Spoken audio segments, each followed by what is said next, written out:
Mais il y eut un homme d'entre les pharisiens, nommé Nicodème, un chef des Juifs, qui vint, lui, auprès de Jésus, de nuit, et lui dit : « Rabbi, nous savons que tu es un docteur venu de Dieu, car personne ne peut faire ces miracles que tu fais si Dieu n'est avec lui. » Jésus lui répondit : en vérité,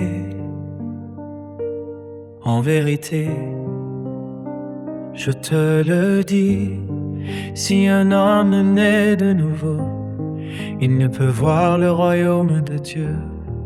Nicodème lui dit : comment un homme peut-il naître quand il est vieux? Peut-il rentrer dans le sein de sa mère et naître? Jésus répondit :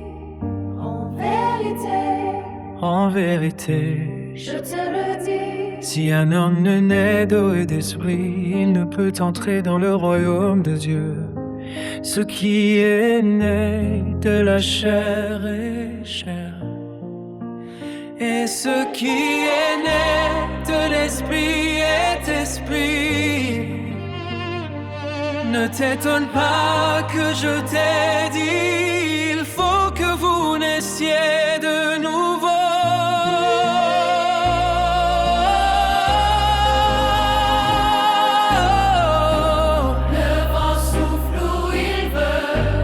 Tu en entends le bruit, Mais tu ne sais d'où il vient, ni où il va.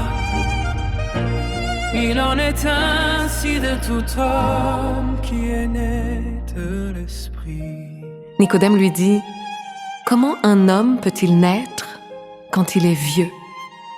Peut-il rentrer dans le sein de sa mère et naître ?»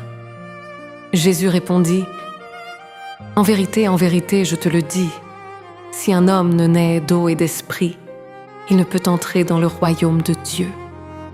Ce qui est né de la chair est chair, et ce qui est né de l'esprit est esprit. Ne t'étonne pas que je t'ai dit, il faut que vous naissiez de nouveau. Le vent souffle où il veut, et tu en entends le bruit. Mais tu ne sais d'où il vient, ni où il va. Il en est ainsi de tout homme qui est né de l'esprit. » Nicodème lui dit : « Comment cela peut-il se faire ?»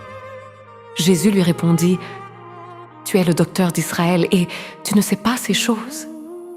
En vérité, je te le dis, nous disons ce que nous savons et nous rendons témoignage de ce que nous avons vu. Et vous ne recevez pas notre témoignage. Si vous ne croyez pas, quand je vous ai parlé des choses terrestres, comment croirez-vous quand je vous parlerai des choses célestes? Personne n'est monté au ciel, si ce n'est celui qui est descendu du ciel, le Fils de l'homme qui est dans le ciel. Et comme Moïse éleva le serpent dans le désert, il faut de même que le Fils de l'homme soit élevé, afin que quiconque croit en lui ait la vie éternelle. Car Dieu a tant aimé le monde qu'il a donné son Fils unique, afin que quiconque croit en lui ne périsse point, mais qu'il ait la vie éternelle. Dieu, en effet, n'a pas envoyé son Fils dans le monde pour qu'il juge le monde, mais pour que le monde soit sauvé par lui. Celui qui croit en lui n'est point jugé, mais celui qui ne croit pas est déjà jugé, parce qu'il n'a pas cru au nom du Fils unique de Dieu. Et ce jugement, c'est que, la lumière étant venue dans le monde, les hommes ont préféré les ténèbres à la lumière, parce que leurs œuvres étaient mauvaises.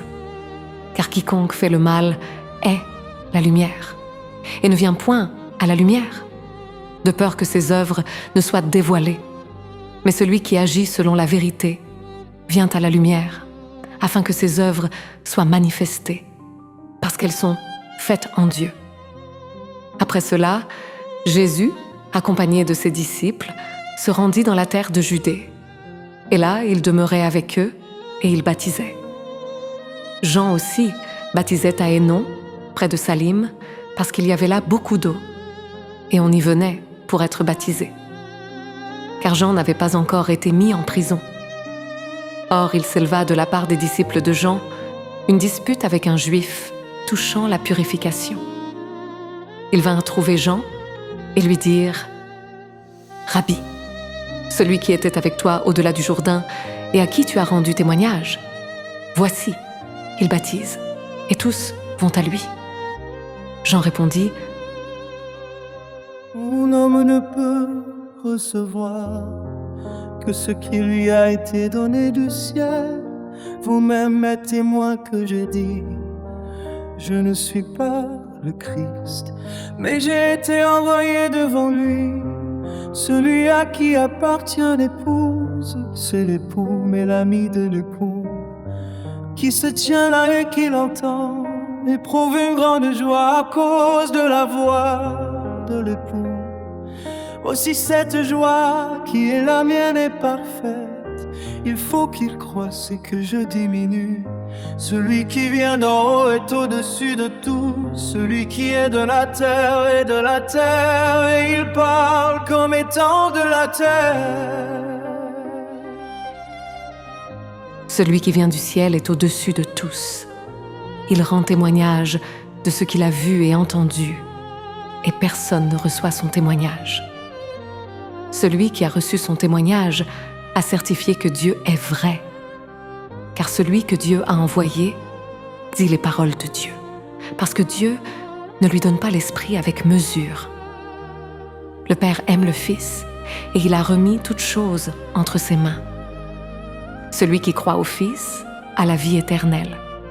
Celui qui ne croit pas au Fils ne verra point la vie, mais la colère de Dieu demeure sur lui.